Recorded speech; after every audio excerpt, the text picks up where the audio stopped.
Hi, my name is Tad Wanvier.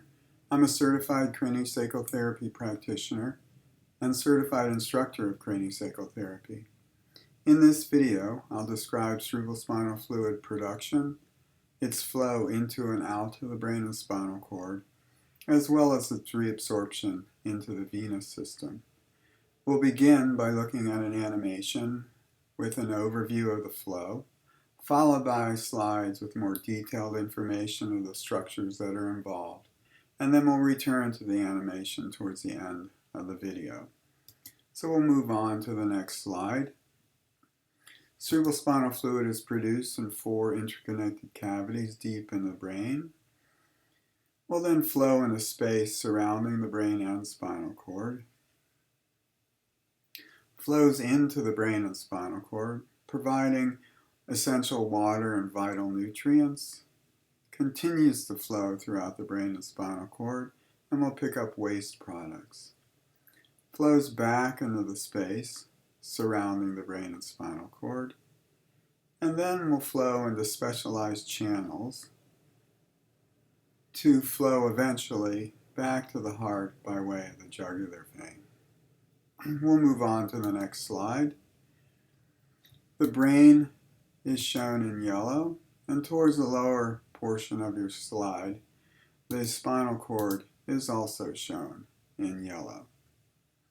Cerebrospinal fluid is produced in 4 interconnected cavities deep in the brain called the ventricular system. This arrow is pointing to the left lateral ventricle. There are 2 lateral ventricles. A third ventricle is midline. The third ventricle has an extension moving downward towards the feet called the cerebral aqueduct, which then communicates with the fourth ventricle. The fourth ventricle has an extension downward towards the feet in the middle of the spinal cord to about the end of the spinal cord, and it is called the central canal.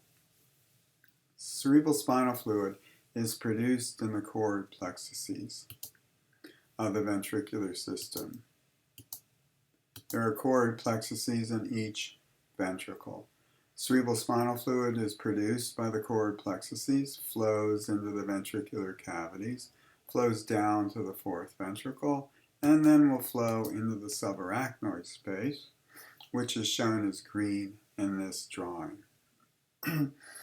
Flowing from the subarachnoid space, cerebrospinal fluid will flow into the brain and spinal cord, flow throughout it, then back into the subarachnoid space to be reabsorbed into the venous system by way of specialized channels. They're called the intracranial venous sinus system.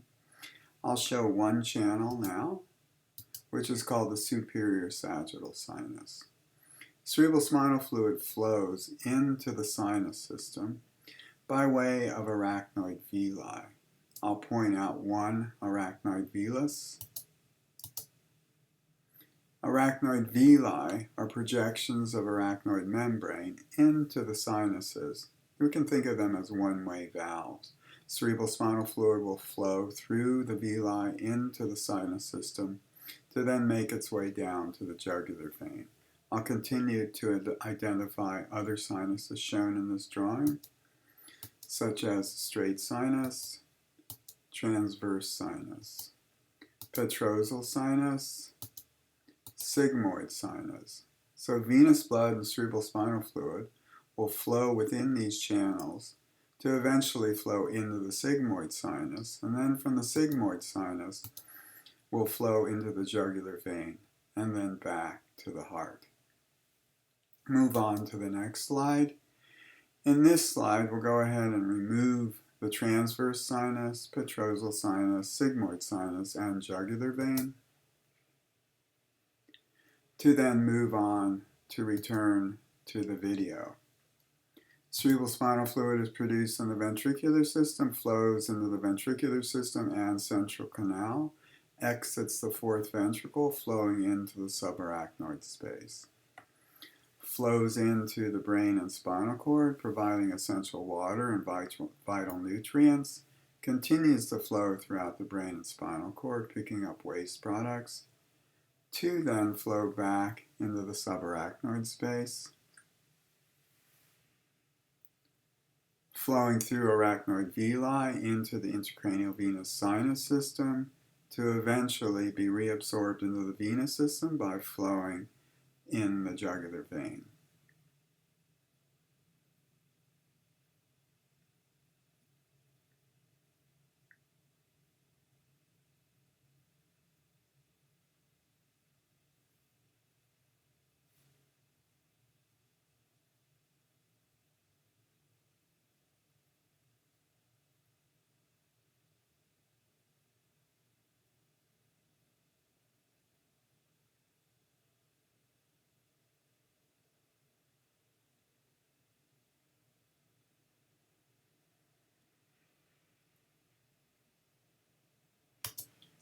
I hope you've enjoyed the video. Thank you very much.